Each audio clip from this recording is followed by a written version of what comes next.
Ich werde meine Zeit in der Formel 1 am Ende des Jahres beenden. 53 Wins, 122 Podiums, die meisten Siege in einer Saison, 4 Grand Slams, die meisten Poles in einer Saison, 9 Wins in Folge. Der jüngste Polesetter mit 21 Jahren, 72 Tagen und auch natürlich der jüngste Weltmeister mit 23 Jahren und 134 Tagen. Und natürlich dann auch 4 World Championships. Das ist die Bilanz, die der Sebastian Vettel in den letzten 15 Jahren erreicht hat in seiner Formel-1-Karriere. Und somit starten wir auch in die heutige Episode vom Unsafe Release. Ja, ihr alle habt sicher mitbekommen, der Sebastian Vettel hat vor wenigen Tagen bekannt gegeben, dass er sich aus dem Formel-1-Zirkus wird zurückziehen und ab 2023 nicht mehr wird teilnehmen. Natürlich für uns alle sehr schade und wir sind wahrscheinlich auch alle sehr traurig über die Entscheidung, aber auch irgendwo durch verständlich. Und da gebe ich auch gerade das Wort weiter an Schubs. Wie war deine Reaktion auf sein Retirement oder seine Ankündigung, dass er sich aus dem Formel-1-Zirkus wird zurückziehen? Ja, so soll ich sagen, ziemlich traurig bin ich gewesen. Also ich war am Arbeiten gewesen. Ich weiss noch genau, wie es war.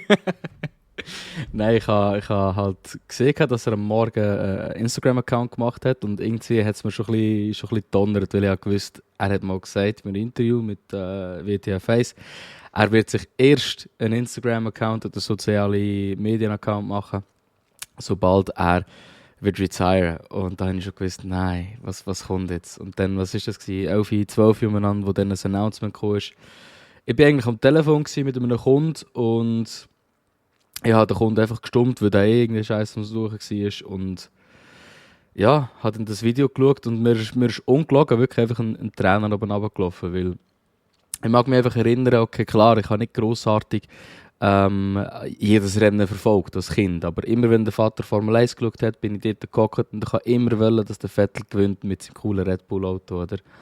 Und wegen dem war es halt schon einfach so ein Kindheitsheld von mir. Und ja, also es ist einfach für mich so ein bisschen wie die Ablösung von der alten Garde. Jetzt haben wir noch den Hamilton und den Alonso, wenn wir den Ricciardo auch noch zu der alten Garde zählen. Ja, sind dann gleich einfach mal nicht mehr so viel auf dem Feld, wo, ja, ich sage, ein sehr wichtiges Zeitalter von Formel 1 einfach geprägt haben mit ihren Resultaten. Und ja, ich finde es einfach schade, hat er nicht das können erreichen, was er hätte können. Ich denke, Ferrari hat ihn ein bisschen kaputt gemacht, gerade 2017, 2018, als er da Zweite geworden ist. Ja, wäre halt einfach in meinen Augen noch ein bisschen mehr drin gewesen, aber eine sehr gute Karriere. Ich kann immer zurückschauen und sagen mal, unglaublich, was der alles auf die Beine gestellt hat. Und es macht einfach immer wieder Spass, so ein bisschen seine Race-Highlights und Sachen anzuschauen. Nicht nur on-track, aber auch off-track. Also das sind so ein bisschen meine Feelings gegenüber dem Ganzen. Ja, also sehe ich auch so. Bei mir war es so, ich war gerade unterwegs und ich habe ja auch am Morgen gesehen, so, ja, hey, Vettel hat einen Instagram-Account und zuerst ist so ein bisschen die Spekulation umgegangen, so, hey, ist das echt fake? Dann ist auch relativ schnell die Verifizierung gekommen und auch mega viele Medien haben es gepostet, oder, dass er jetzt da Instagram hat und dann nachher so, okay, ja, wird schon eine echte Geschichte gewesen. Und dann habe ich schon gedacht, so, ja, aber das ist ja schon ein bisschen komisch, weil eben, mir ist eben auch das Interview von WTF 1 in den Sinn gekommen, weil er hat ja gesagt, eben so, ja, er wird wahrscheinlich so, hat ja Spass gesagt, er wird nach seiner Formel 1-Karriere wird er wahrscheinlich YouTuber und so Influencer und so und macht dann Instagram. Da habe ich schon gedacht, so, ja, aber irgendwie könnte es eben schon noch sein, also nicht als Influencer wird oder so, oder YouTuber oder so, aber halt eben, dass er Instagram macht, wenn er aufhört. Und dann nachher weiss ich noch, hat man noch mein Mod geschrieben von Twitch, der Schule hat mir geschrieben und hat gesagt, also, ja, er ist schon ein bisschen komisch und so, ich finde es ein bisschen speziell. Er glaubt eben immer noch, dass er fake ist. Und danach habe ich so gesagt, also, ja, musst schauen, er gibt jetzt sicher bekannt, dass er retire.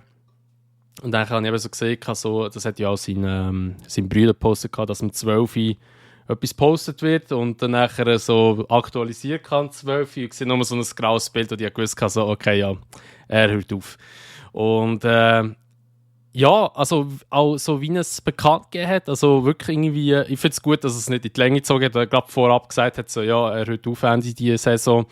Und ja, nachher ist natürlich dann schon recht langes Gelaber, kommt auch, also ich muss auch sagen, die Gründe, wieso dass er aufhört, ist für mich absolut verständlich. Also eben Familie, hat auch 3 Kinder und ich meine, ja, 2 von denen, ich weiß nicht wie alt die sind, muss ich ganz ehrlich sagen, 2 von diesen Kindern, die sind ja auch schon ein bisschen älter und die hat dann natürlich alles nicht miterlebt, wie die wachsen und alles drum und dran, das hat natürlich alles nicht mitbekommen.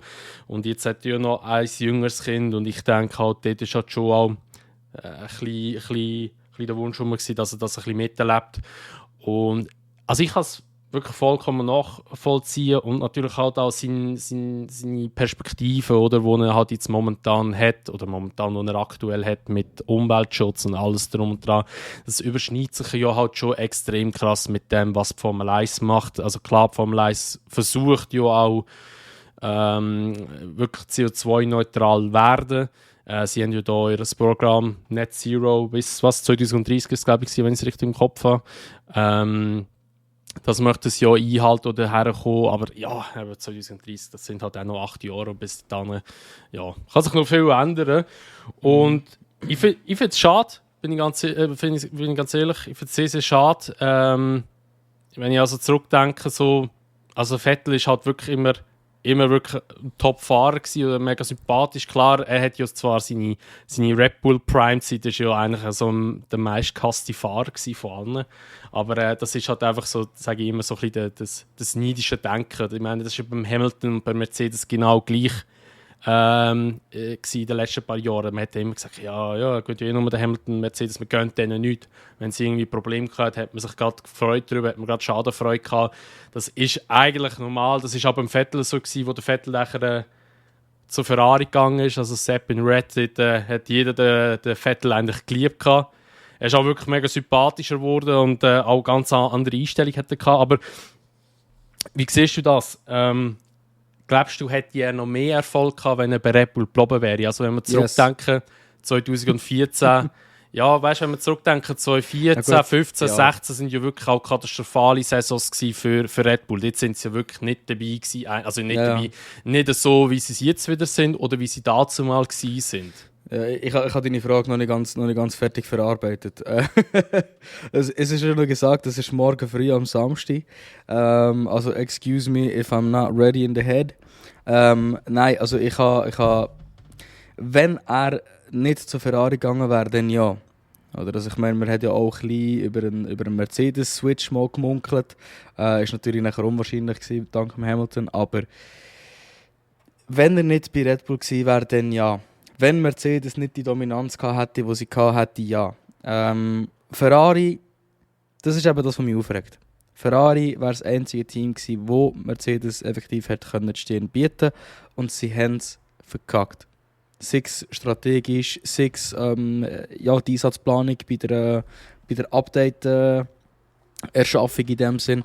Es hat einfach hinten und vorne von Seiten Team nicht geklappt. Und ich finde eben auch, er hat nicht die Unterstützung bekommen, wo er hat sollen irgendwie, weil ja, okay, es ist gut und recht, die Leute wollen Rennen fahren, aber man hat es jetzt auch dieses Jahr wieder gesehen in England zwischen dem Sainz und dem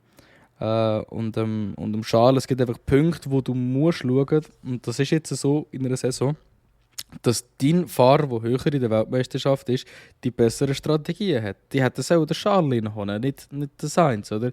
Das sind so Sachen, wo ich einfach muss sagen, ja, hat man dann halt schon gesehen, dass Ferrari in diesen Situationen nicht recht kann studieren. Und das liegt wahrscheinlich daran, dass sie einfach eine sehr altmodische Herangehensweise haben eigentlich.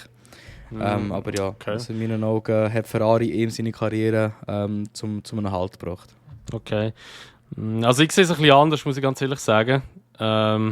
Aber es kann auch vielleicht daran liegen, weil ich die Formel 1 schon länger schaue. Also ich finde jetzt, der Ferrari hat, wo der Vettel übergekommen ist, voll unterstützt. Das Ding war halt einfach das gewesen, Ferrari und auch Vettel haben gedacht, jetzt gibt es so ein Schumacher 2.0 Ding. Und das hat man auch hure gespürt. Der Vettel hat zwar immer beneidet, nein, es geht nicht darum, dass ich da die gleichen Erfolge holen kann wie der Schumacher.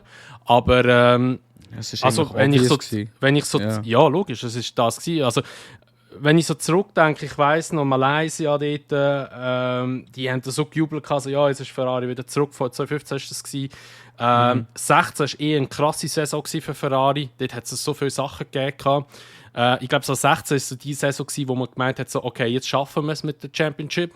Dann nachher 17 sind die neuen Fahrzeugmodelle gekommen, wo Ferrari dann auch wieder hure stark war am Auftaktrennen in Australien. Da weiss ich nicht, die sind so schnell dort.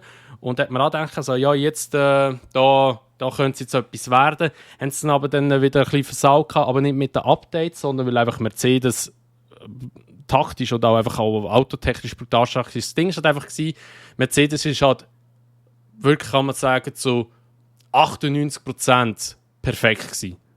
Manchmal haben sie ein bisschen Strategieversau gehabt, aber es ist eher selten vorgekommen eigentlich, aber sie haben es, wenn, dann sind es wirklich zu 98% also Prozent perfekt gewesen. Und sie haben wirklich eine kleine Angriffsfläche gehabt. Und Ja, aber der Sepp ist ja trotzdem Zweite geworden. Und das zeigt einfach, dass Mercedes den Hamilton besser eingesetzt hat und der Bottas besser eingesetzt hat. Verstehst du, was ich meine? ja gut, Bottas war 17 dann dabei gewesen. 16 war ja noch Rosberg gewesen. Aber weißt du, musst auch so anschauen. Aber ja, 17 ist er auch P2 geworden. Ja, aber weißt du, vorher ist ja der Sepp, ich weiß nicht, was er wurde, ist dritte oder vierte. Also dort war ja Mercedes immer noch OP gewesen, weißt du. Und Mercedes hat einfach, muss man sagen, von 2014, also eigentlich die ganze Hybrid-Ära bis halt jetzt 22, kennt die einfach immer mit unter anderem, oder kann man wirklich sagen, durch die Bank durch das beste Auto gehabt. Ja, ohne Diskussion. Und das Ding ist halt einfach schon so, das hat auch der Verstappen gesagt, wenn du das beste Auto hast, kannst du auch zeigen, wie gut dass du bist als Fahrer. Wenn du nicht das beste Auto hast, kannst du halt nicht zeigen, wie gut dass du bist. Und klar, ich sage jetzt nicht, dass Ferrari das beste Auto hatte und der Vettel nicht können zeigen, was er hat, weil er einfach ein schlechter Fahrer ist. Überhaupt nicht. Sie haben schon ihre Mängel gehabt. Aber ich denke nicht, dass sie jetzt ihn zu wenig unterstützt hätten. Also sicher bis zum Leclerc-Eintritt haben sie ihn wirklich immer unterstützt und sie wollen, dass er Weltmeister wird. Weil, sind wir ehrlich, der Raikkonen war immer jahrelang einfach der Zweitfahrer dort. Also, wo der Vettel kam, 2015 zu Ferrari, ist ja der Kimi schon drin, war schon vorher mit dem Alonso zusammen dort bei Ferrari. Und der war einfach immer der Zweitfahrer gewesen. Und sie haben einfach wirklich immer gesagt, ja, der Vettel. Und, also das hat man auch bei der Strategie gesehen, schlussendlich. Sie haben immer auf den Vettel gesetzt, nicht auf den Kimi. Und nachher, wo dann Leclerc kam, hat es dann eben so ein bisschen die Trendwende gegeben. Dort hat man halt wirklich aber auch gemerkt, dass sie dann den Vettel vernachlässigen. Also, ich meine, das hat man ja schon mit der Motorleistung gesehen, also beziehungsweise 2020. Der Leclerc hat einfach immer das bessere Auto gehabt. Kannst du mir sagen, was du willst? Kannst du mir nicht sagen, dass der Vettel so schlecht gefahren ist plötzlich. Der hat einfach immer ein schlechteres Auto gehabt. Aber eben, ich sehe es ein bisschen anders. Aber ja, grundsätzlich muss man halt schon sagen, der Vettel hat viel erlebt in seiner Formel-1-Karriere. Also wenn wir eben so ganz, ganz zurückdenken, wie er überhaupt in die Formel 1 reingekommen ist. Also der ist schon reingekommen. Jungspund. Ja, ich weiss nicht, 19 war er, glaube ich. Ja. Der war schon zuerst bei BMW Sauber als Ersatzfahrer, weil ja der Robert Kubica so einen schweren Unfall hatte in Kanada. Dann ist in Indianapolis ist er eingesprungen dort als Ersatzfahrer. Und hat ja dort gerade mal bewiesen, dass er wirklich sehr, sehr schnell ist. Und ich glaube, ein Jahr später, 2006 war er, glaube ich, das gewesen. Nein, 2007 ist 2007 gewesen. Ja, okay. 2008 ist er dann Toro Rosso.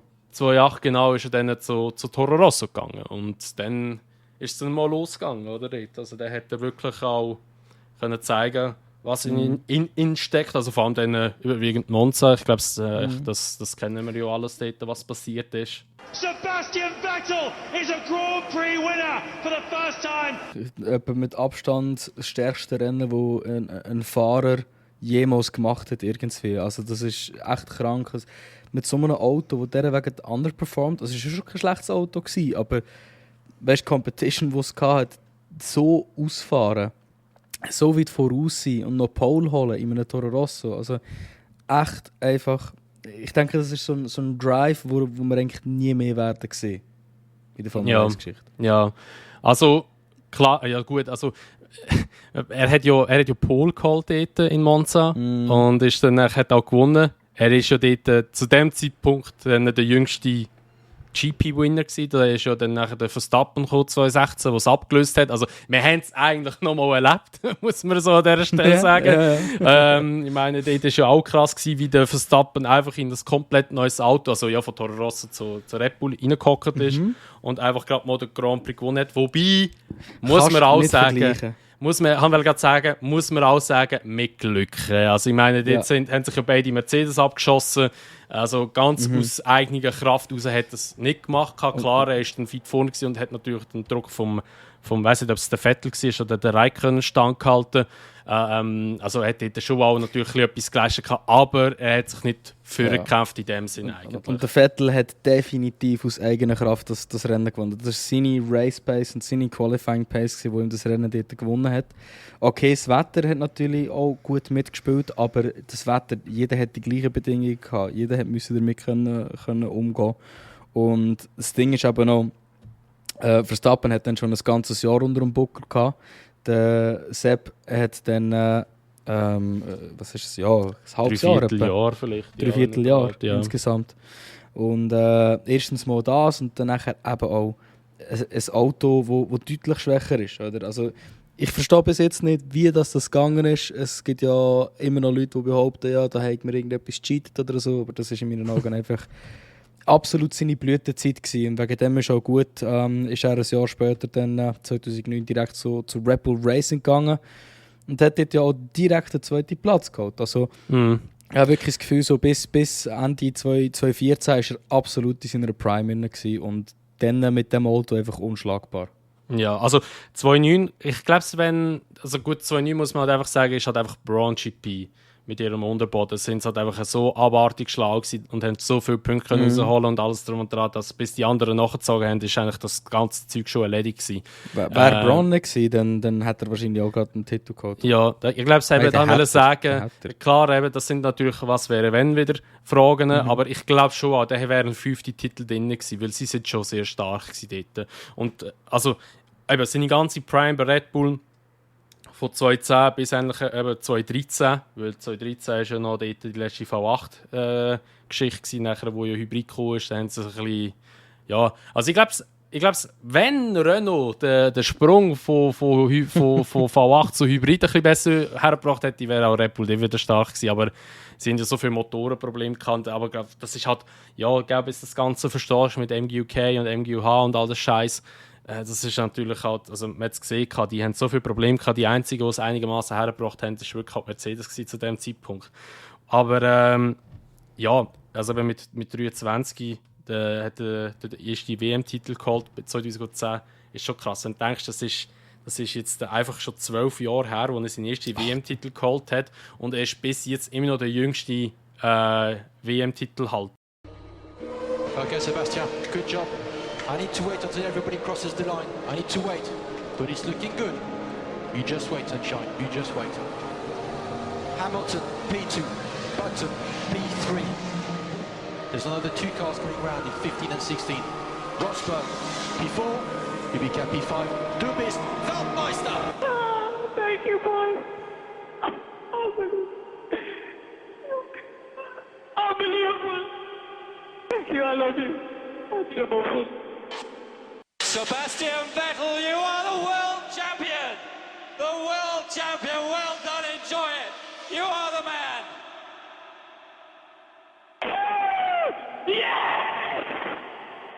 Also, ich hoffe, dass der Rekord nie gebrochen wird. Ich bin froh, dass der Verstappen das nicht geschafft hat. Weil,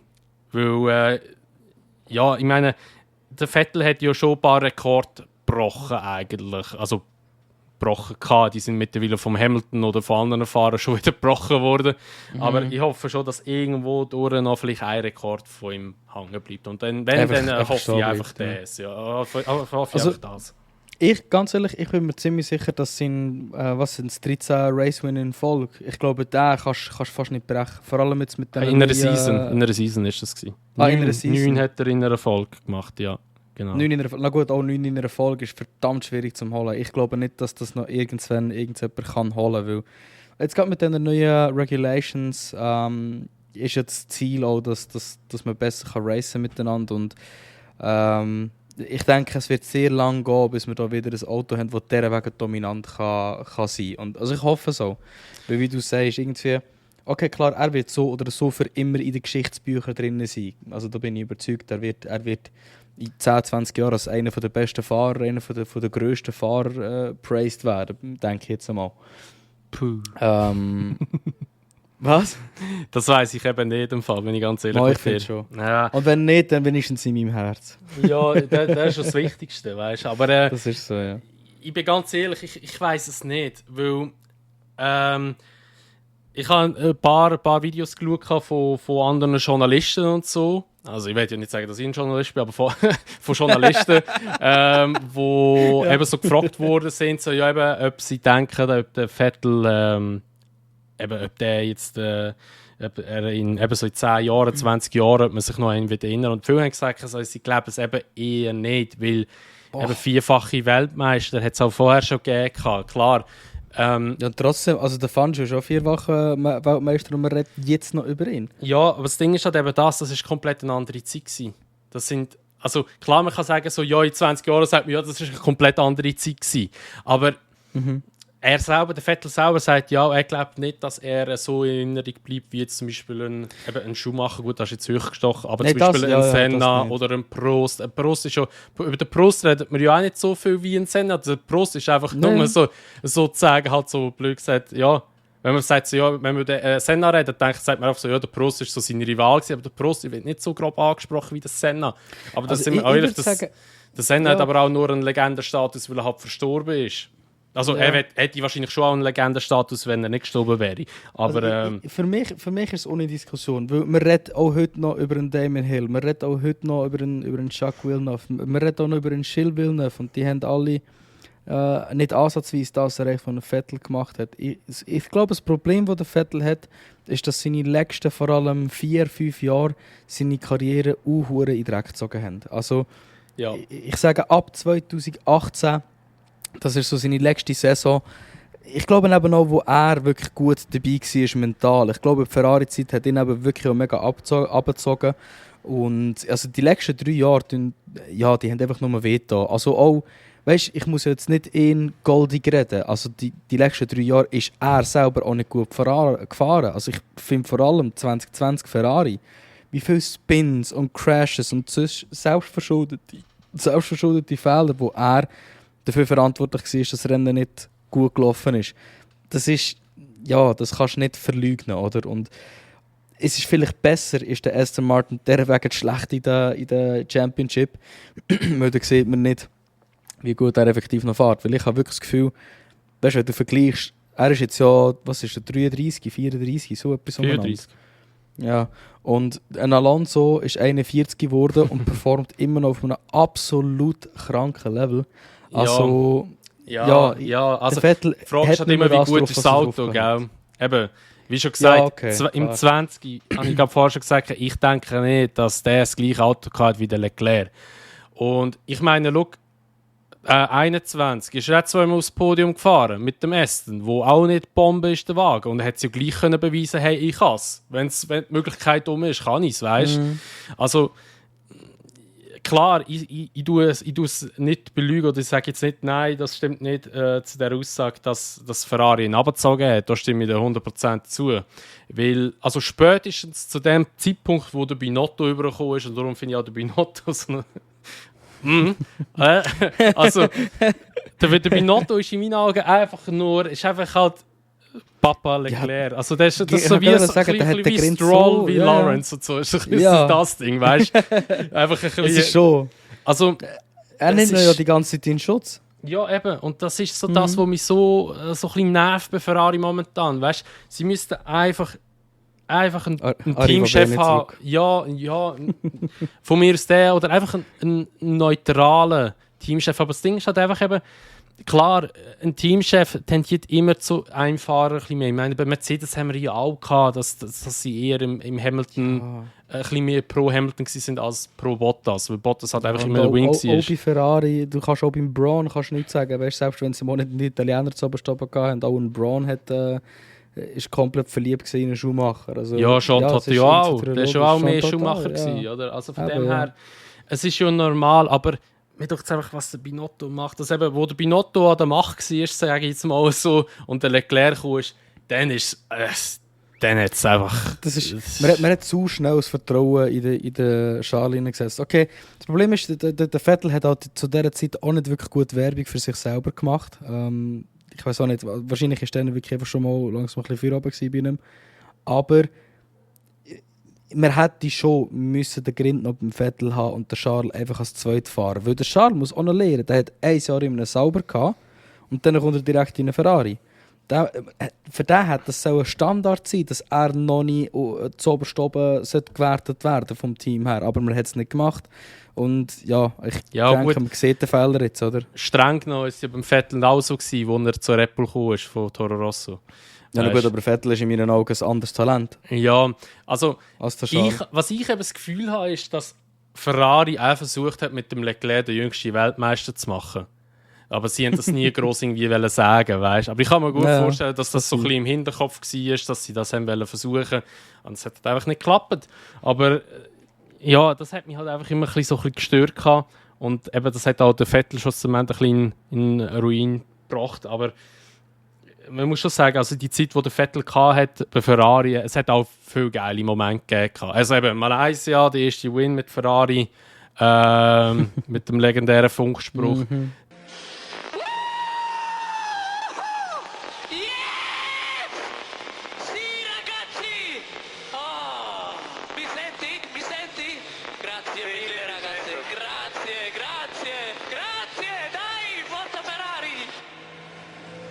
Dann nachher auch eine Szene, die ich mich gut erinnere, ist eben halt dann 2016 mit eben das Racing oder Ping-Pong. Avoid that. He's just going straight to my car. Honestly, what are we doing? Racing or ping-pong? Dann nachher auch Was sind die 2016 Funksprüche? Mexiko, absolut wildes Rennen gewesen. Wo Red Bull ihn hat ausbremsen, weil der Verstappen ist ja gerade ausgefahren, hat ja die Strecke gekürzt und hätte ja vorbeilaufen und hat ja dann ihn ausbremsen sozusagen, wo der Ricciardo aufschliessen und ihn überholen und dann hat er ja den Charlie Whiting angeguckt über den Radio rein.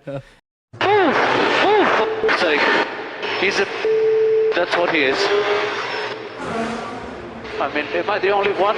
Or are you not seeing what I'm seeing? He's just backing me off into Ricciardo. I mean, honestly, I'm going to hit someone. I think I have a puncture. Rear left. But tires are fine, tires are fine. He has to give me the position. End of the story. Charlie said, Yeah, you know what? Here's the message for Charlie. Off, honestly, off. Sebastian, calm down. Calm down. They are under investigation. I know that is not fair, but calm down. Put your head down and then we talk afterward. Das ist so krass, er hat ja eine fette Strafe kassiert für das. Dann nachher, was war das? 2017, weiß ich jetzt gar nicht, ob dort irgendwie ein krasser Funkspruch noch war. Ja. He brake tested me. What the going on? Understood, we're reporting it. Focus on I have restart. damage, I think. Vettel literally just came alongside me and turned in and hit me. Aber auf jeden Fall 2018 dort in der Sachsenkurve, wo es noch rausgekegelt hat. Sake. Sorry, guys. Ja, voll. Also dort ist einmal... Das war sicher mal wieder dramatisch gewesen. Und eben dort hat man ja eigentlich so den Fall eigentlich vom Vettel ein bisschen miterlebt. Also dort ist es eigentlich, ab dort ist es ein bisschen durchgegangen mit dem. Definitiv, ja. Ich weiss gar nicht, ist 2018, dort ist der Binotto schon Teamchef gewesen, gell? Ja, dort ist er schon Teamchef. Oder? 2018 Nein, stimmt, 2018 ist noch Dario Vabene gewesen, genau. Und 2019 ist er 19 gewesen, genau. mit Mission Winnow zusammen. Hat er Genau. so ein bisschen das Boot reingeholt. Genau. Ja, also dort ist es ein bisschen runtergegangen leider und dann nachher halt eben 2020 dann schlussendlich hat er dann ja den Switch gemacht zu Aston. 2019 war ja eigentlich nochmal so eine Lala-Saison gewesen eigentlich, sage ich jetzt einmal. Eben 18, wie du schon gesagt hast, das wäre so eigentlich das letzte Jahr gewesen, wo noch Möglichkeit gewesen wäre, Mercedes auszustechen und hat wirklich eigentlich noch Championship zu holen, aber ja. ja. Ja, wir schauen, ja. Das war halt eben die Taktik, die dort schlussendlich auch manchmal ein bisschen der Brunz war, kann man sagen. Und ja, eben 20 ist er dann zu Essen gegangen. Unerwartet, Ja, also, sage ich jetzt einmal. Wolltest du noch über Essen reden, oder? Ja, ich denke, wir können es schon schnell kurz ein bisschen anschneiden. Also, okay. Also bei Aston, ich meine, seine Erfolge, die er hatte, sind ja recht überschaubar. Das sind eigentlich die zwei Podiums, die er geholt hat, in Baku und in Ungarn, wobei sein ist ja eigentlich aberkannt worden in Ungarn. Das hat ja müssen abgeben. Aber ich glaube, dort hätte er ja gleich können zeigen, was noch in ihm steckt. Aber ich glaube, seine letzten 2 Jahre sind mehr geprägt von dem, was er off-track gemacht hat, von seiner Message, die er getragen hat. Oder? Und der Hamilton hat das auch immer wieder gesagt. Hamilton ist ja einer, der gesagt hat, er hat keine Freunde im Paddock. Und mittlerweile bezeichnet er den Vettel als sein einziger Kollege. Und das sieht man auch wirklich. Weil der Vettel ist immer zu all dem, wo der Hamilton gestanden ist er auch gestanden. Wenn der Hamilton geknäult ist er manchmal der Einzige, der auch geknäult hat. Und schlussendlich habe ich das Gefühl, durch das, was der Hamilton gemacht hat der Vettel auch gemerkt, hey, ich habe eine Stimme und die Stimme muss ich nutzen. Und seine Themen sind halt mehr mit der Umwelt. Und dort muss ich auch sagen, ist genau das Richtige, dass er sich dort dafür eingesetzt hat. Oder? Und nur schon, als er da ist, Güssel zusammenlesen und wirklich, der hat gar kein PR-Trouble rundherum gemacht. Jeder andere Fahrer oder Sportler hätte da weiss nicht was für Kamerateams noch mitgenommen und er hat es einfach gemacht, ohne Diskussion, weißt du? Ja, voll. Weil es ihn aufgeregt hat. Und das zeigt einfach so ein bisschen den goldigen Charakter, den er eben off-track auch noch ist. Und dadurch, also ich werde ihn in seinen letzten Jahren nicht für sein Fahren in meiner Erinnerung behalten, sondern für die Message, die er einfach mitbringen konnte. Und das ist für mich auch etwas sehr Wertvolles. Ja, definitiv. Also was er alles gemacht hat off-track, ich meine eben auch in Österreich das Bienenhaus, das er noch gebaut hat. Und eben, wo er aufgeräumt hat in Silverstone 2021 war das gewesen. Und auch schon immer so zwischendurch wieder so die Messages, die er gebracht hat. Ich meine, jetzt, wo auch Ukraine-Krieg ausgebrochen ist, ist er wirklich etwa so einen Monat, 2 mit einem Ukraine-Helm gefahren und alles. Also, oder auch in Ungarn, Ungarn hat ja immer ein bisschen mit Frauenrecht und er einfach eiskalt drauf geschissen hat, wo es geheißen hat, keine Regenbogenflagge. Und dann hat er extra Regenbogenschuhe, Regenbogen-T-Shirt, Regenbogenmaske, alles. Das war ihm scheißegal gewesen. Und das ist eben richtig so. Ja, das ist schon krass, also eben, wie er sich dort endlich so für das einsetzt. Und ich denke, eben die letzten 2 Jahre, wie du gesagt hast, bleibt er wirklich für das auch in Erinnerung. Und natürlich als Mentor oder Papa 2.0 für den Mick. Natürlich. Jawohl. Ja. Also, das ist so da, wo am meisten wehtut. Definitiv. Ich glaube, man kann wirklich sagen, wir können zurückschauen auf eine einzigartige Karriere von einem einzigartigen Fahrer.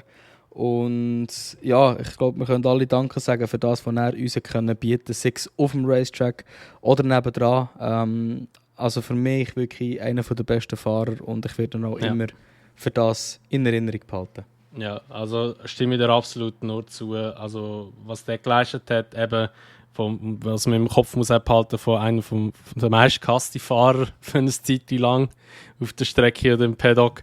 Aber so ein smarter Typ, der einfach die Regeln von der Formel 1 so auswendig kennt hat wie kein anderer.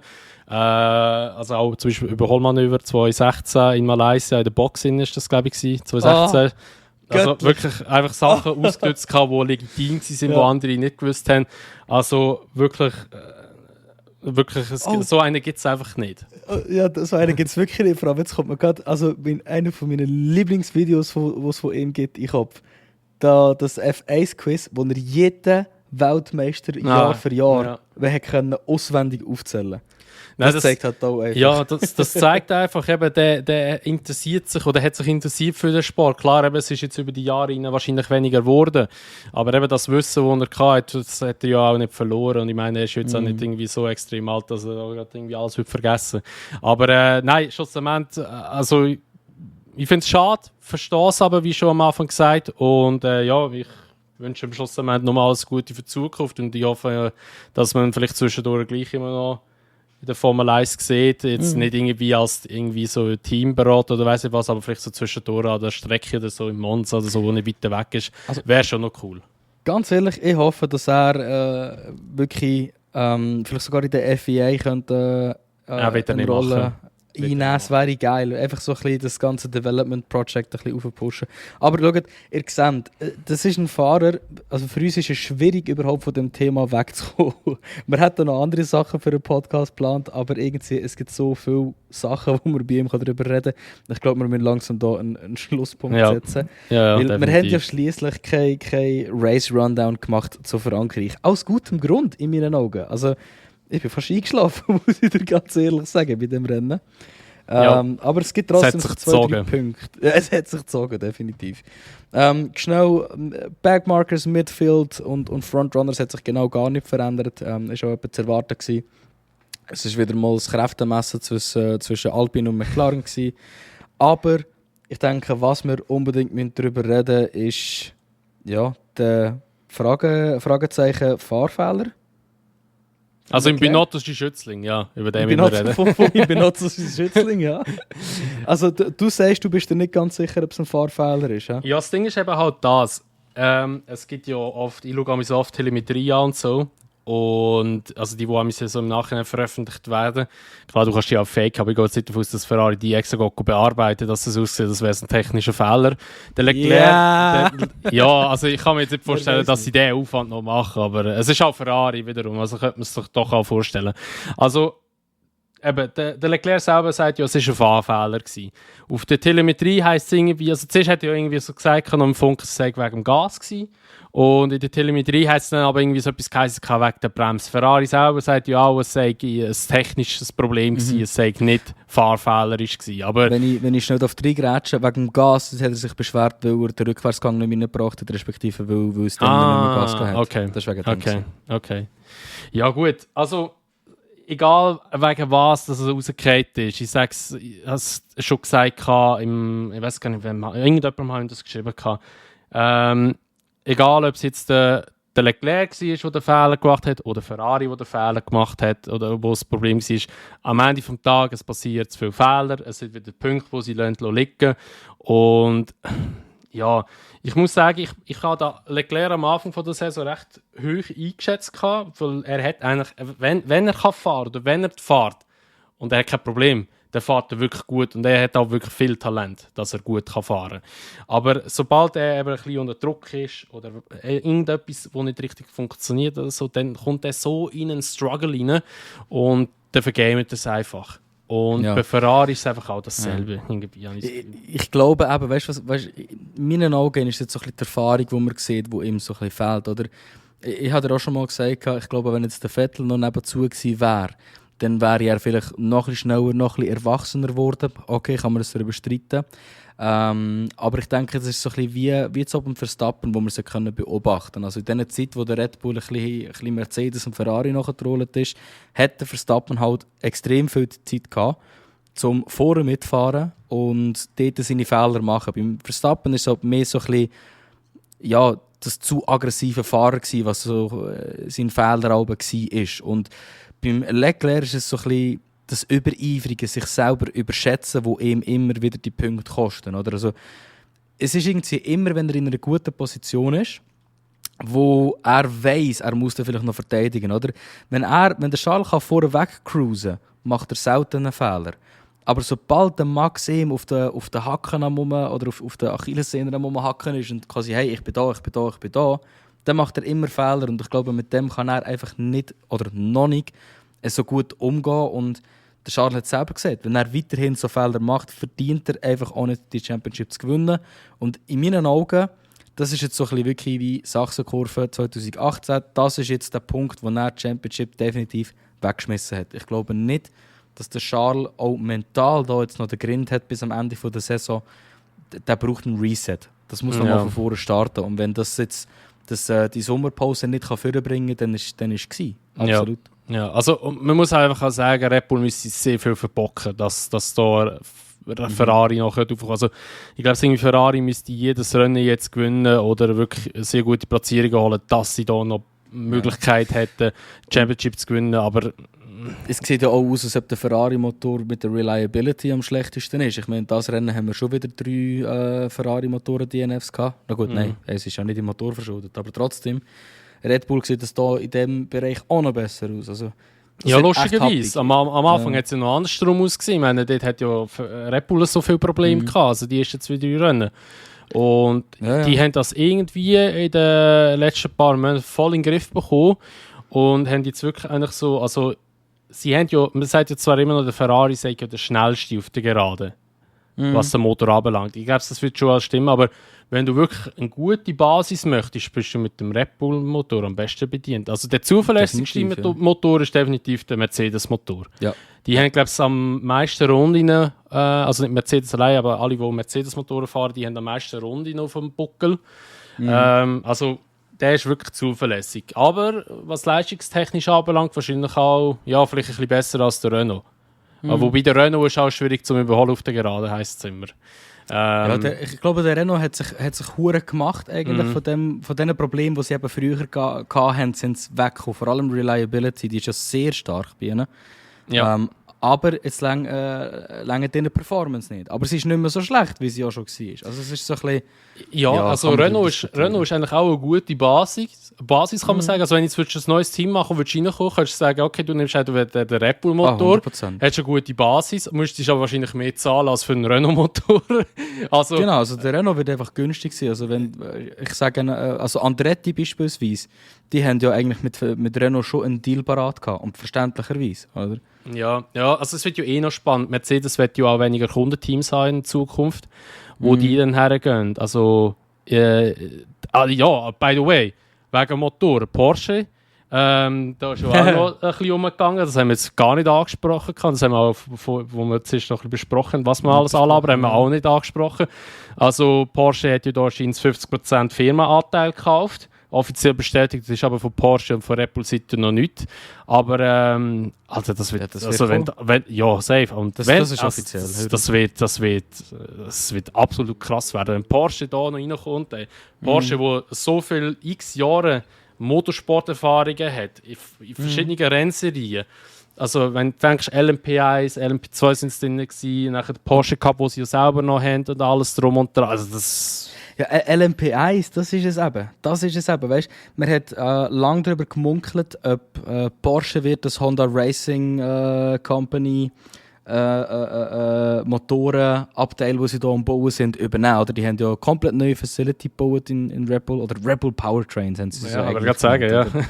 Ja, HRC ist ja dann nachher so ein bisschen der inoffizielle Begriff geworden, oder? Aber da hat man lange darüber gemunkelt, weil Porsche hat schon extrem viel Erfahrung im Hybridmotorenbau. Und das Einzige, was so der LMP1-Motor unterscheidet vom Formel-1-Motor, ist, glaube ich, MGU-K. MGU-H haben es, glaube ich. Ich bin mir aber nie sicher. Also das MGU-H ist ja das Heat, das ja die Wärme aufnimmt, genau. Das fällt ja weg nächstes Jahr.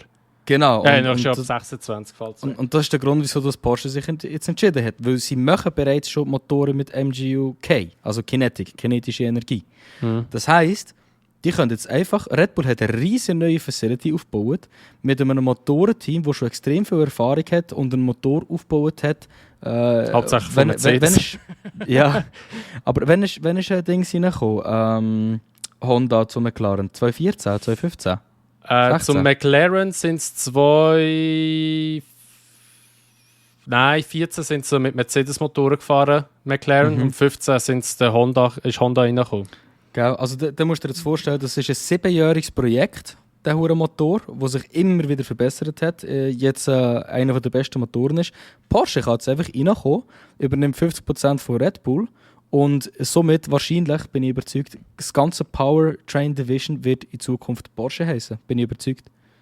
Ja, also ich denke, der Rennstall wird wahrscheinlich Red Bull Porsche oder Porsche Red Bull irgendwie so etwas heißen. In der Porsche Red Bull, ja. Ich glaube, also Livery könnte vielleicht auch mal etwas anders werden. Das könnte eine neue Ära sein. Ja, also egal was kommt, ich freue mich richtig drauf, weil also ich bin ja einer, ich liebe Porsche, ich liebe Porsche-Autos. Das heisst jetzt nicht, dass ich gerade Porsche-Fan werde, aber ich bin einfach gespannt, was kommt. Und Porsche sind einfach schöne Autos und ich liebe einfach Porsche, also darum ich bin echt gehypt, was da kommt. Und ich denke auch, also für den Verstappen besser kann es nicht laufen für seine Karriere, für seinen Vertrag. Weißt du, was ich meine? Wenn er wirklich noch 10, 15 Jahre dort bleiben will, dann hat er jetzt in meinen Augen eines der stärksten Teams hinter sich. Ja. Das könnte leider, und das ist aber das Problem, das wird mich nachher aufregen, das könnte trotzdem wieder eine dominante Ära werden. Und dann schießt mich dann wieder an, dann unterstütze ich den Verstappen. Ja. mal schauen, wie Ferrari da noch weitergeht und natürlich auch Mercedes, weil Mercedes tut ja das Formula E-Team auflösen und tut ja sich komplett auf Formel 1 konzentrieren. Also da kommt auch noch etwas. Also ich würde jetzt da noch nicht alles verstehen, aber natürlich ist auch die Frage, was dann noch mit Audi ist, weil die kommen ja wahrscheinlich auch noch. Da munkelt man ja momentan 75% möchten es bei Sauber kaufen oder bei Aston dann. Dort wiederum muss man dann sagen, wenn ich mir auch noch mal kurz aushängen, Nachfolger vom Vettel bei Aston. Der Vettel hat wahrscheinlich ein gutes Wort eingeleitet für den Mick. Beim Lawrence wäre natürlich geil für den Mick, wenn der könnte dort einspringen und wenn würde Audi reinkommen, weil dann wären sicher auch gute Motoren rum, denke ich. Ist natürlich schwierig, stimmt, das haben wir gar nicht besprochen. Ich weiß nicht, der Mick, ich bin mir nicht so sicher, auch wenn der Vettel ein gutes Wort eingelegt hat, ob das für einen Mick, also einerseits, ob Aston überhaupt Interesse hat am Mick und andererseits, ob das wirklich so ein guter Move ist für einen Mick. Ich glaube es eben schon. Das Video, das du mir vorhin geschickt hast, stimmt schon. Er ist dann eine arme Sau, weil es war ein Reporter von Blick, der gefragt wurde, ja, wer wird der Nachfolger vom Vettel? Der hat gesagt, ja, auf jeden Fall eine arme Sau, weil er unter dem Lawrence Stroll muss fahren. ich habe das Gefühl, Audi wird wahrscheinlich Aston übernehmen und nicht Sauber, weil Sauber ist logistisch gesehen, also von der Logistik her in der Schweiz ist es halt einfach saumässig teuer und das ist scheiße. Also heisst, wenn sie würden Sauber nehmen, müssten wir alles auf Deutschland raus verfrachten wahrscheinlich. Und der Aufwand, alles drum und da, ich weiß nicht, ob sich das lohnt. Darum kann es sein, dass sie sagen, okay, wir gehen zu Aston, weil Aston baut eine komplett neue Facility, die sie natürlich wieder übernehmen. Und das wäre auch wiederum für den Mick interessant, weil sie hätten dann alles dort. Das ist ein Schnäppli. Also und wenn der Lawrence Aston verkauft, erstens selber schon, zweitens verdammt Schnäppli. Ja, und eben der Mick, ich glaube es auch für ihn, weißt du, ich meine, klar, Haas kriegt auch eine neue Facility, aber irgendwie heisst das seit x Monaten oder Jahren fast schon, dass sie am Bauen sind, aber irgendwie weiss man nicht, wie weit das sie sind. Und ich meine, der Mick selber sieht ja auch, wie Ferrari arbeitet und er sieht ja auch, wie ein Haas arbeitet. Und da frage ich mich halt auch, willst du wirklich dort noch bleiben?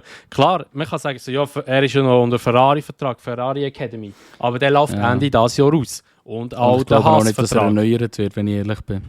Ja, rein theoretisch dürfte er auch gar nicht mehr verlängert werden, weil er ist ja nicht mehr in der Academy, er ist ja in der Formel 1 jetzt. Und ich habe gemeint, sobald du, der Leclerc ist ja auch nicht mehr in der Academy gewesen, wo er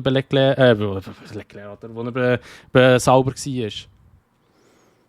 Das ist ein guter Punkt. Ja, aber dann, er war dann halt noch im Ferrari-Seat beim Leclerc, also war dort obvious gewesen. Und das stimmt eigentlich. Bei Mick ist man redet schon lange nicht mehr gross über seinen potenziellen Ferrari-Sitz. Vielleicht genau wegen dem, ja.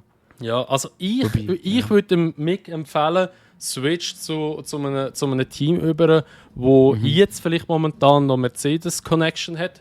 Weil ich sehe eher bei Mercedes am Ende von seiner Karriere als bei Ferrari. Ich glaube, er wird auch dort wesentlich glücklicher werden als bei Ferrari. Ja. Ich glaube, auch ein Mike Crack wird da sicher Freude haben an einem Mick und wird das auch so weitergehen im Lawrence. Also, ich weiß auch nicht, momentan, aber das ist jetzt halt wirklich gerade Early Doors.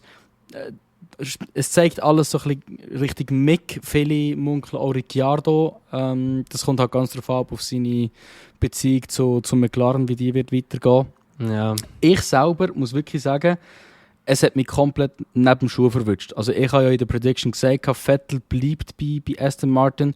Und also ich habe mir jetzt wirklich viel Gedanken gemacht vor dem Podcast. Ich kann mich nicht auf jemanden festlegen, wo das Sitz übernehmen sollte. In meinen Augen ist das ein Sitz, wo wirklich gleich wie Haas, das hat bis Ende Jahr, so lange wie es geht, frei behalten werden, um sich um halt wirklich alle Varianten offen zu behalten. Also die dürfen nicht zu früh entscheiden, zwar auch nicht zu spät, das wäre schon scheiße, weil du verlierst viele Fahrer, wenn du spät reagierst. Aber ich finde, die haben jetzt die Türen offen und die sollen sich gut überlegen, wer sie nehmen. Also, was ich mir noch überlegt habe, was auch noch Sinn machen würde, ist, dass jetzt Alpine sagt, ciao Alonso, verpiss dich, hallo Piastri und Alonso geht zu Aston. Das ist Oder so umgekehrt, Piastri geht zu Aston auf Dingsvertrag. Ja, aber das Ding ist halt eben, möchte Alpine einen potenziellen Konkurrent, also einen eigenen Fahrer in einem Team haben, der potenzieller Konkurrent könnte werden, weißt du? Irgendetwas müssen sie machen. Ja. Sie könnten Piastri nicht mehr länger auf den Sidelines lassen und ich glaube, der Alonso ist extrem zufrieden mit Alpine. Ja, er hat auch gesagt, er möchte bei Alpine bleiben. Er möchte nicht so Aston. Aber eben, Und was solange- möchte Alpine? Das ist die Frage. Ja, nein, Alpine sind so verliebt in den Alonso, wenn der sagt, ich bleibe, dann bleibt er. Bin ich 100% überzeugt. Ja, ich weiß eben nicht. Ich meine, wie sie auch den Pros rausgeschmissen haben, war ja auch nicht sauber gewesen. Also Alpine hat auch dort manchmal ein bisschen Guter Punkt, drin. ja.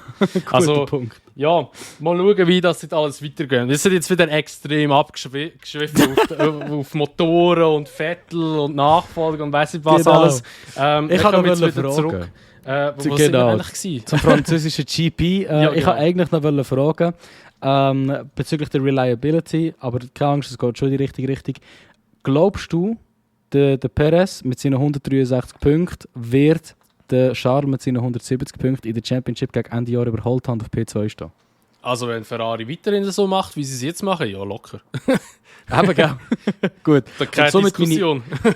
Und somit ist meine Überleitung gelungen zum Sergio Perez und Russell Battle, weil das ist in meinen Augen das Spannendste gewesen am ganzen Grand Prix. Ja. Und du hast mir vor dem Podcast schon einen halben Roman vorsagen und ich habe dich gestoppt und jetzt bin ich gespannt.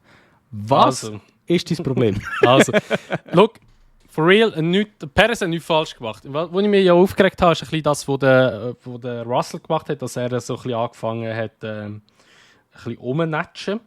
Weil einerseits, also seine Dive-Bomb nach der ersten Straight, also was hat er probiert dort? Ich meine, er hat ja gesehen, dass der Perez ihm ja nicht viel Platz lässt. Und nachher ist er so eskaliert. Ich meine, der Russell hat ja nicht mal den Frontflügel vorne gehabt. Der war schon nirgendwo gewesen, der war einfach dort drinnen gewesen. Und der Mercedes-Dings hat ja noch gesagt, also, ja, du bist ja nicht mal vorne gewesen. Und er hat ja nur noch gemotzt. Und wer war jetzt das gewesen? Das war ja nachher der Perez, der auch so gejammert hat, so, ja, der Russell sei dort rausgefahren. Ja, aber erst nachdem er überholt wurde. Ja, um dort irgendwie einen Strafe drücken. Also, das hure Rumgejammer am Funk, das hat mich schon ein bisschen gestresst gehabt. Also, vor allem am Anfang das vom Russell. Ja. Also, Das er ist hat kein halt Anrecht auf die Kurve. Er hat kein Anrecht auf die Kurve. Okay, look. Ich kann dir sagen, wieso das passiert ist in meinen Augen. Also erstens mal schnell wegen dem Gejammern. Da gebe ich 100% der FIA die Schuld. Weil sie so unklar sind mit ihren Regelungen und dann nachher sagen sie, ja, wir halten uns ganz klar an die Regeln und dann nachher fangen die Fahrer automatisch an motzen, weil... Ja gut, das stimmt auch wieder, ja. Das ist so ein bisschen... Also sobald die ein Zeug nicht in den Griff bekommen, wird das immer so sein. So. Beim Russell Perez Divebomb. Das Ding ist, der Russell ist jetzt immer zuhinterst mitgefahren. Und er hat Leute können überholen wie ein Lance Stroll, er hat Leute können überholen wie ein Mick Schumacher. Gut, ein Lance Stroll ist aber auch eine Herausforderung zum Überholen, glaube ich. Ja, das schon, aber das sind gleich noch Fahrer, die dann halt gleich noch ein bisschen anders reagieren. Aber er hat vielleicht nicht ganz gecheckt, mit wem er sich hier angelegt hat. Der Perez ist ein schlauer Hurenfuchs. Und der Perez ist auch ein verdammt guter Fahrer. Und der weiss, wie man verteidigen muss. Und eigentlich, der Perez, wie er verteidigt hat, wäre im Russell seine einzige Chance gewesen, aussen zu gehen. Er hat es wirklich sehr geschickt gemacht. Er hat ihm genug Platz gelassen, um innen durchzugehen. Er hat ihm auch genug Platz gegeben, um aussen durchzugehen. Aber beides war scheisse, weil er hat den Russell in eine Position reingebracht, wo entweder gehst du innen durch und machst einen Crash oder musst voll auf Klötz oder gehst aussen durch und hast sowieso keine Chance. Und das zeigt in meinen Augen einfach, wie gut dass der Perez seinen Gegner eigentlich gelesen hat. Er hat genau gewusst, okay, Jungspund, Russell wird dort reinbremsen.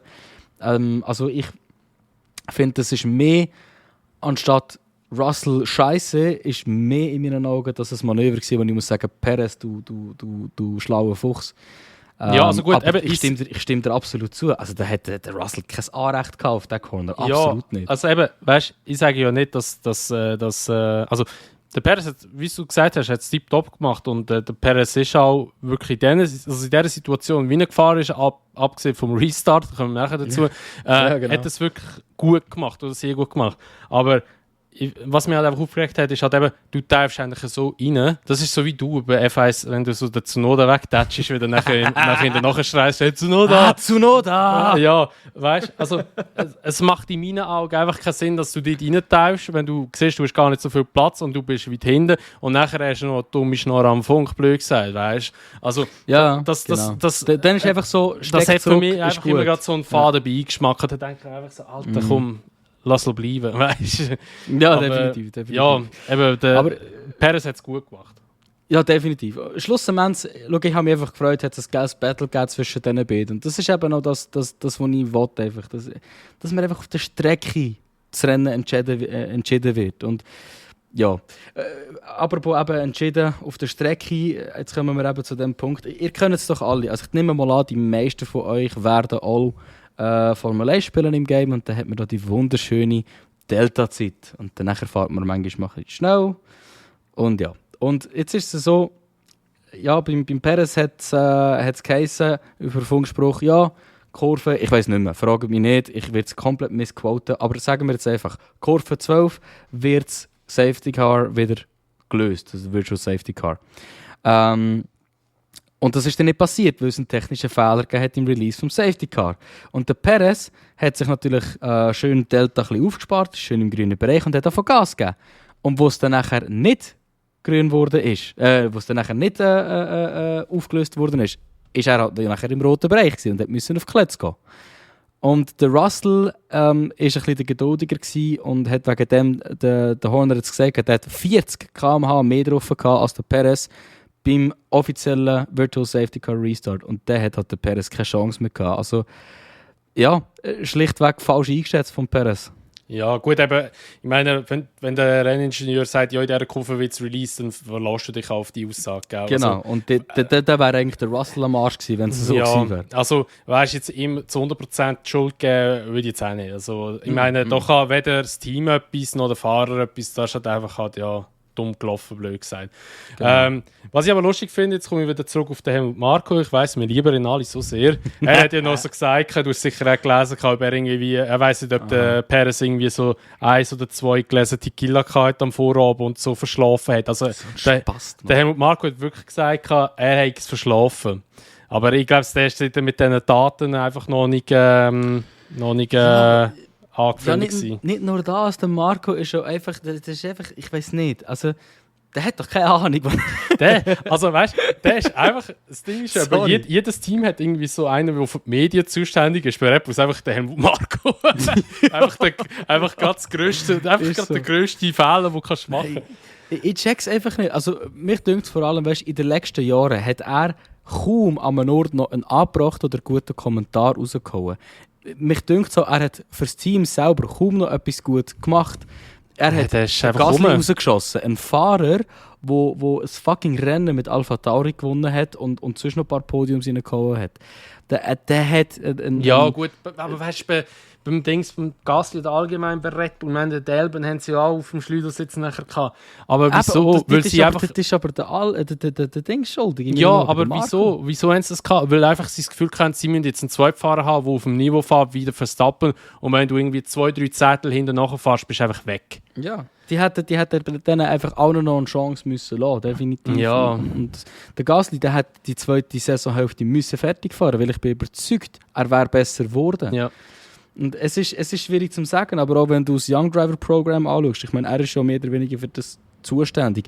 Die haben jetzt 5 Fahrer, nein, jetzt eben nicht mehr, 4 Fahrer in der Formel 2, wo allesamt einfach nicht die Qualität bringen, zu Formel 1 reinkommen. Und dann musst du dich schon fragen, also du kannst so viele Fahrer einstellen, wie du willst. Mercedes hat einen, den Frederik Vesti, und mit dem redet man über Formel 1 Potenzial, oder? Ja gut, und wir reden auch über den Nick de Vries. Also. ja, klar. Der muss auch noch schauen, der sehe ich, weil die Formel 1 aufhört. Aston Martin. Ja, vielleicht. Ist auch Kandidat. Also, Kandidaten, nur das, was abgeschlossen haben. Jetzt Kandidaten momentan sind Nico Hülkenberg. Dann nachher haben wir den Nick de Vries, dann haben wir den Mick, wir haben den Alonso, wir haben den Ricciardo.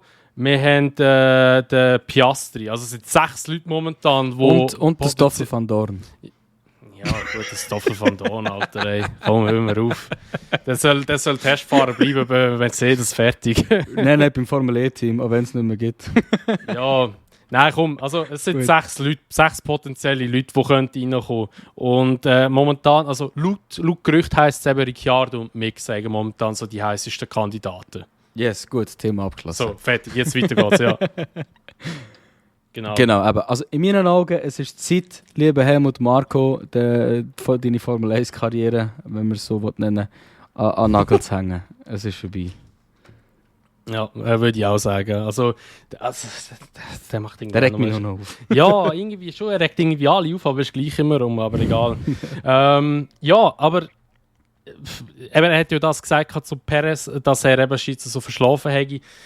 Egal, eben, wie gesagt, es war wirklich ein technischer Fehler gewesen und der Russell ist dann auch vorbeigegangen. Und ja, schlussendlich hat es dann wieder ein 3 und 4 gegeben für Mercedes. Man hat ja aber eigentlich vor dem Rennen, vor dem Grand Prix... Mal? Ist doch 2 Oh nein, 2 und 3. 2 und 3. Sagen? Excuse me. Doppelpodium. Ja, excuse me. Stimmt. Man muss aber auch hier sagen, man hat ja vor dem Rennen Gerüchte gegeben, Mercedes wird ja ultra stark werden, scheint es in Frankreich und potenzielle Gewinner sein vielleicht von dem Grand Prix. Aber man hat dann doch auch wieder gesehen, also Pace ist auf der Gerade nicht. Und als wieder Verstappen vorne weggezogen ist, der hat ja, keine Ahnung, 4-5 Sekunden oder so irgendwie ein Gap gehabt zum Hamilton. Also da sind sie dann doch noch ein bisschen weg, muss man sagen. Ja, definitiv. Jetzt ist mir gerade noch in den Sinn gekommen, Sainz. Sagst du, abschließend noch zu Frankreich, hat man ihn sollen pitten oder nicht? Weil er hat ja den Funkspruch bekommen, er soll pitten, wo er da gerade das Battle hatte. Ja, nicht nur das. Oder in meinen Augen ist es so, er hat sich verdammt gut vorkämpfen. Er hat noch die 5 Sekunden Strafe gehabt. Er hat Mediums gehabt, die deutlich länger haben mögen als eigentlich vorher predicted. Und was war es? Etwa 15 Runden vor Rennende hat man ihn doch nochmal gepittet. Glaubst du, er hat mit diesen Mediums das bessere Resultat rausholen können? Also vielleicht P3 oder P4? Wer war ja dann auf P3, wo sie ihn gepittet haben? Ja, es ist schwierig. Also das Ding ist eben das, die Frage ist halt, wie schnell das die Mediums abgebaut hätten, wenn sie nicht mehr so gut gewesen wären. Ich weiß gar nicht, wie lange er mit denen draussen war, aber ich glaube, es schon relativ lang. Ja, seit dem, was ist es, Safety Car gewesen zuerst, oder Dings? Nein, VSC. Was war es am Anfang des Rennen? Das ist auf jeden Fall Runde 11 bis 20. Es ist ein Safety Car. Ja, Safety Car ist cool dort. Also etwa 30 Runden ist er schon auf den Mediums. Ja, das ist eben schon lang. Also ich kann mir eben gut vorstellen, dass Ferrari Angst hatte, dass der Medium einfach auf einmal komplett abbaut und eben dann gar nicht mehr funktioniert oder sogar einen Puncher bekommst. Weil Frankreich, der Belag ist schon sehr grob gewesen, plus es war süttig heiß dort. Also der Belag hat ja schon auch Reifen gefressen, blöd gesagt. Ich weiß nicht, ich glaube, es ist einfach halt das Timing oder halt, wie soll ich sagen, halt einfach die Strategie ist dort falsch gewesen. Also man hätte die Inseln vielleicht, ich weiß gar nicht, mit was das gestartet ist, aber mit Harz oder Medium gestartet ist am Rennstart. Aber wenn er auf Harz gewesen, ja gut, dann hätte er auf Mediums gehen. Aber wenn er auf Harz gewesen wäre, dort in diesem Stint, hätte er locker fertig fahren. Aber ich glaube, es ist einfach, dass Ferrari Schiss gehabt. Was ich einfach ein bisschen komisch finde, ist, also klar, einerseits Ferrari richtig dumm. Du sprichst den Fahrer nicht an während einem Battle, ob er jetzt in die Box wegkommt oder nicht. Not now. Ja, und das Zweite ist halt das, was dann einfach keinen Sinn macht, ist, dass du jemanden überholen und eine halbe Runde später gehst du in die Box rein. Das macht nicht so viel Sinn, weil du verlierst so viel Zeit durch das Battle. Ich meine, da hättest du es lieber also dort hätte die Ferrari müssen eigentlich reagieren und sagen so, hey, wir sehen, du bist viel schneller als der, aber du wirst wahrscheinlich Zeit verlieren während dem Battle, komm jetzt in die Box, wir müssen jetzt noch wechseln.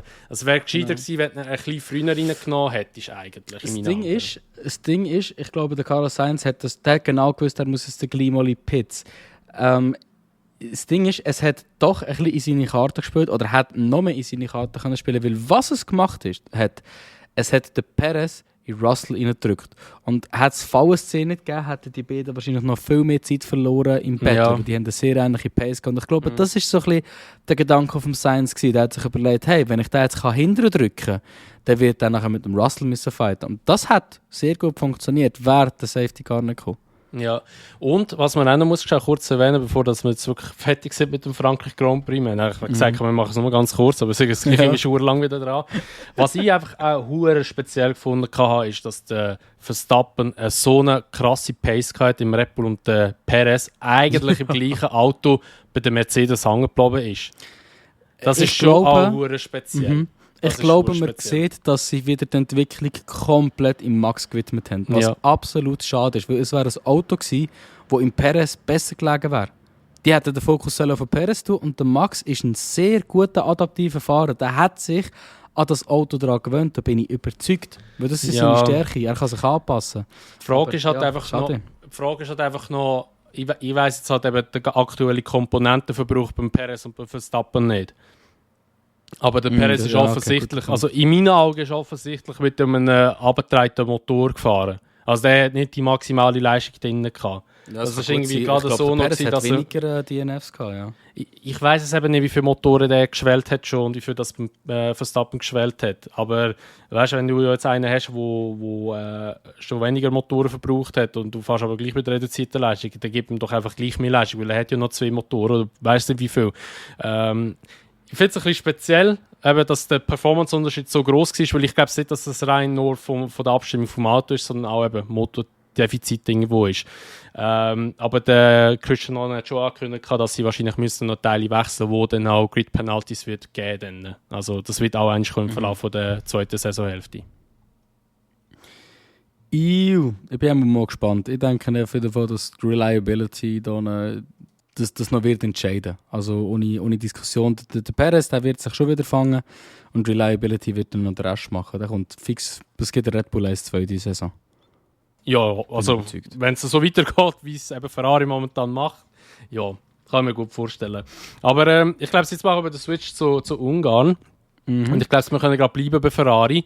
Sehen momentan, jetzt, also wir haben jetzt eben Samstagmorgen, wo wir einen Podcast aufnehmen, heisst Training 1, 2 sind vorbei.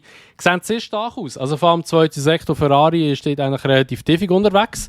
Mal schauen, also der Verstappen hat jetzt, also auch in den Longruns nicht so extrem schnell ausgesehen. Sie haben es zwar irgendwie wieder ausgerechnet und irgendwie so gesagt, ja, er ist irgendwie so irgendwie 1/100 langsamer auf der Longruns als Ferrari. Irgendwie so ein Bullshit. Am Ende des Tages war er gleich irgendwie so 2-3 Zehntel langsamer gewesen. Also es könnte spannend sein, was jetzt hier in Ungarn passiert. Das auf jeden Fall, ja. Und mal schauen, ja, was Red Bull noch im Petto hat oder im ja, richtig. Also es ist schwierig zu sagen. Der Verstappen selber, der ist ja immer ein sehr ehrlicher und tut nicht grosse Sachen falsch interpretieren oder mit Absicht falsch interpretieren. Und der hat jetzt in den Interviews schon gesagt, also im Trockenen wird es sehr schwierig werden, in Ferrari doch die Stirn zu bieten. Und das war also ein bisschen zu erwarten gewesen, weil man hat schon die ganze Saison über gesagt, Ferrari ist in den Lower Speed Corners schlichtweg stärker. Und das Problem ist, oder das Gute ist, einmal für mich, es schifft. Eventuell eben auch am Sonntag. Ja. Also heute sicher einmal, ja. Heute sicher, aber heute anscheinend so fest, dass es wirklich eventuell das Practice und das Ding verschoben werden. Ich habe jetzt auch schon lange keine Updates mehr reingeschaut, wie es jetzt aussieht. Ich hoffe es mal nicht, wobei ich muss auch sagen, ich habe das in Japan schon geil gefunden. Was ist das? Wo der Tsunami war, 2019, glaube ich. Wo sie da am Sonntagmorgen noch das Qualifying hatten. Das habe ich noch geil gefunden irgendwie. Anyway, ich denke, Ferrari wird das eigentlich ziemlich in the bag haben, das Rennen. Ausser das Qualifying wird ein ganz komisches Resultat aufwerfen, was in Ungarn nicht unwahrscheinlich ist. Aber für mich sind so ein bisschen die spannenden Talking Points in Training 1 und 2 sind so ein bisschen die Updates, die gekommen sind. Und wir haben mittlerweile Ferrari 2.0 auf dem Grid. Mit Haas. Ja, also wenn ich da ganz schnell noch reingrätschen wegen Ergebnis und so. Ich glaube es im Fall für Red Bull, also eben, wenn es jetzt heute das Qualifying sollte stattfinden, denke ich, wird Red Bull wahrscheinlich auf Pole fahren.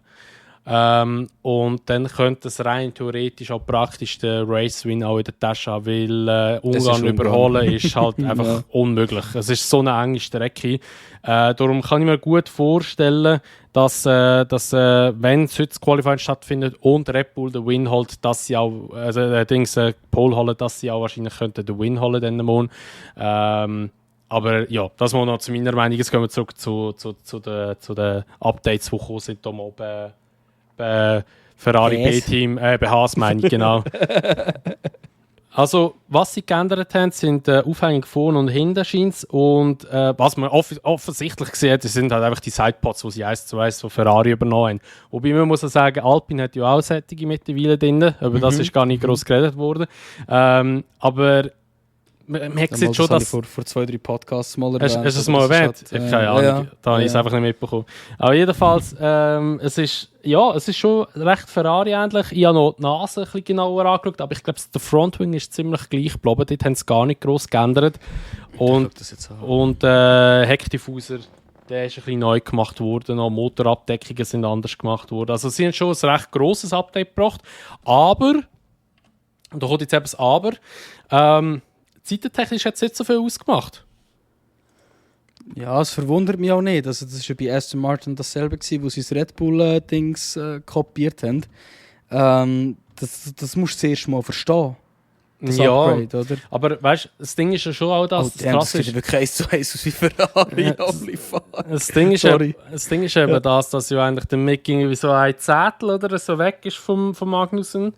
Und also klar, eben, man muss es zuerst verstehen, das Auto fährt sich wahrscheinlich auch ein bisschen anders jetzt als vorher. Aber da muss man ja eigentlich auch sagen, dass ja eigentlich das Konzept, das sie vorher hatten, auch in Ungarn ziemlich gut funktioniert. Von der Pace her. Also wenn der Mick so nah dran ist, obwohl das sie ja eigentlich jetzt einen Ferrari haben.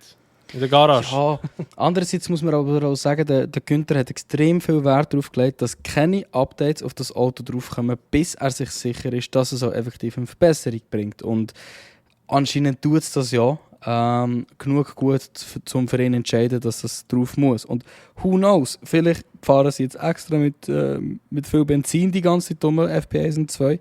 Und nachher im Qualifying hauen sie dann mal alles raus und sind dann nachher mit Mercedes auf der Pace, oder?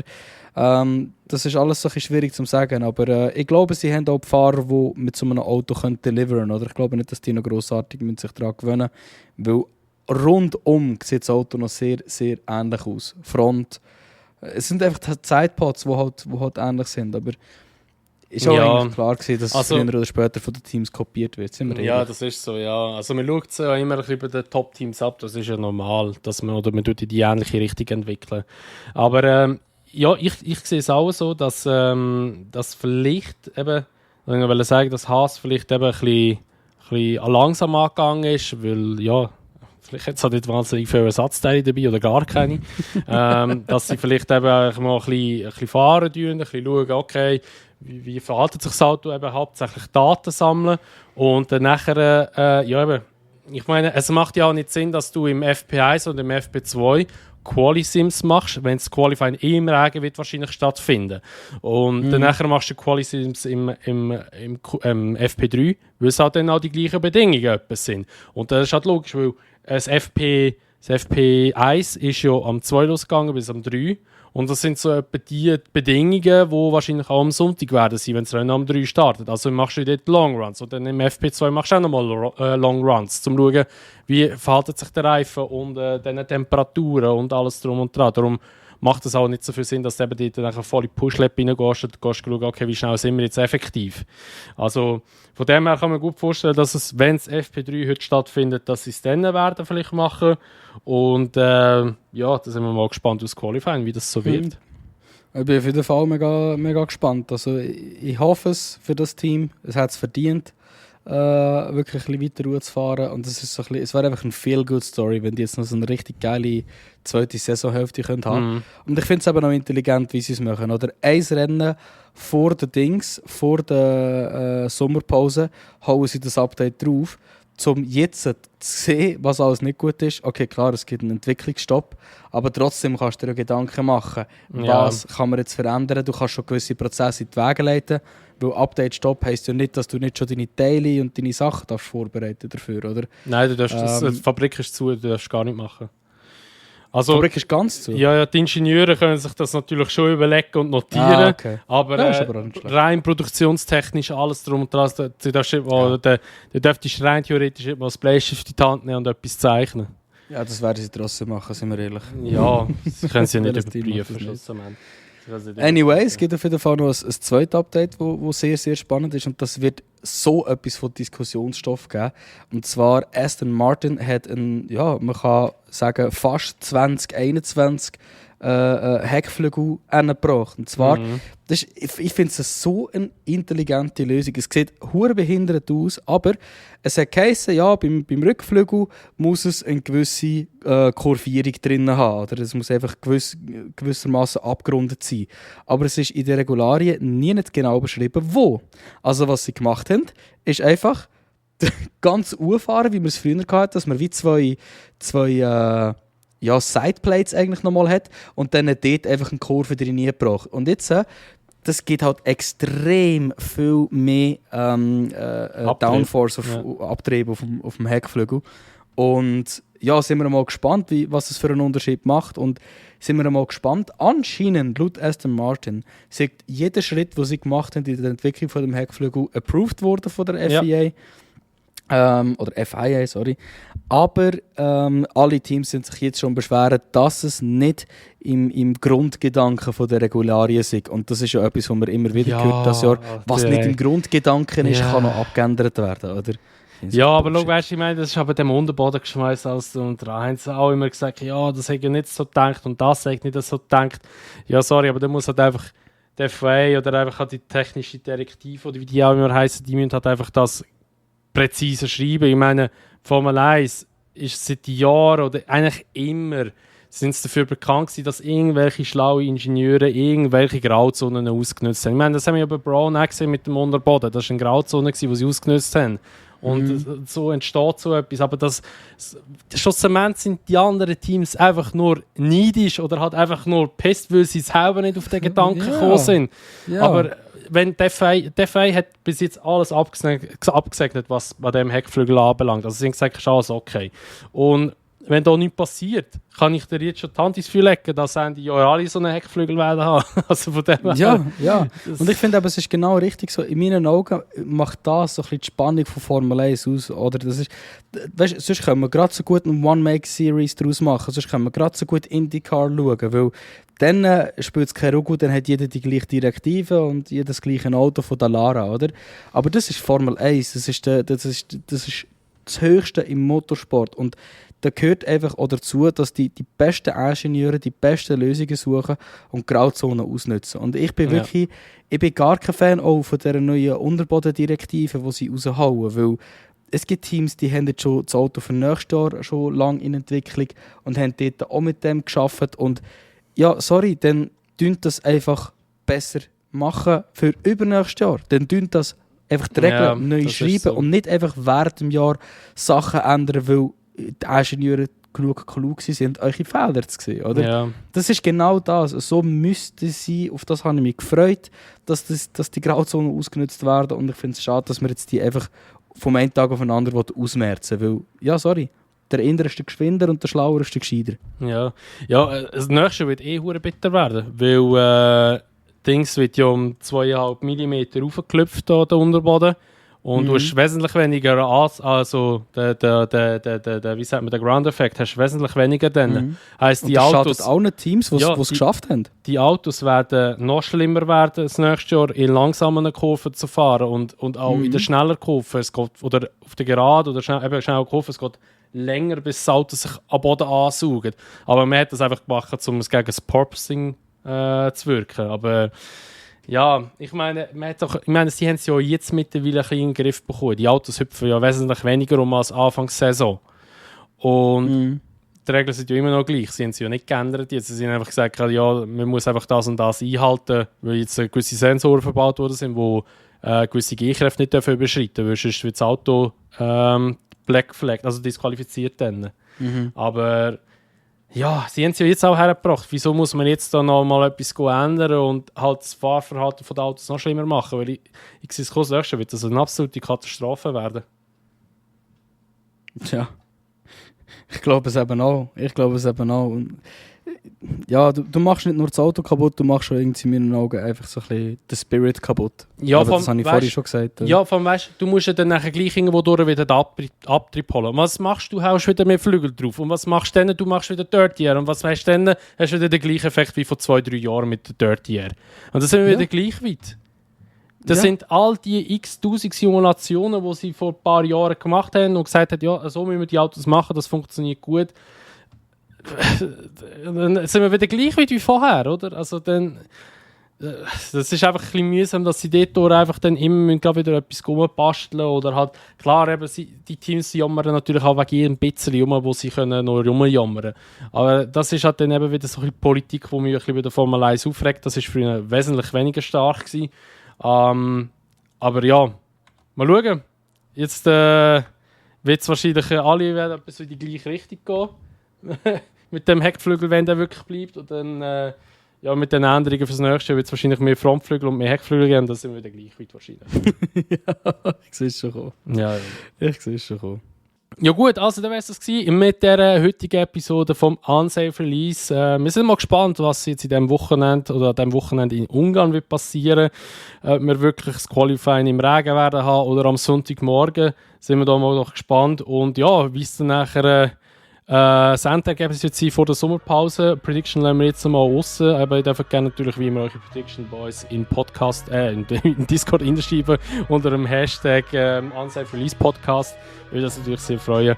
Und ja, wie gesagt, das wäre es mit dieser heutigen Episode. Danke vielmals fürs Zuhören und sind das nächste Mal wieder dabei bei der nächsten Episode vom Unsafe Release.